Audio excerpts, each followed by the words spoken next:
Well, it seems pretty clear to me what the difference is between the public and the private sector, but it seems to be pretty muddied up. What's going on?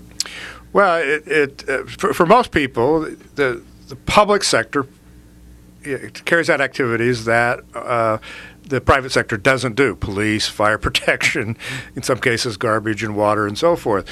But what has increasingly been the case is that cities are getting into the private sector business. And we've taken a look at this over the years at the Locke Foundation in different areas.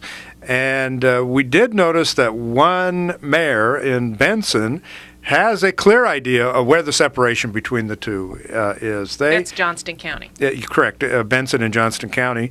And the city was given an old school. And so, of course, they wanted to do something with it, so they let a pound cake startup company use part of the facility at a reduced rent. But the mayor said, well, that's okay as a temporary measure until this company can make enough to get out on its own and then move into a private sector facility. In other words, the mayor doesn't want to be in competition with the private sector at providing retail, not retail, but commercial space in competition with other commercial space in the city.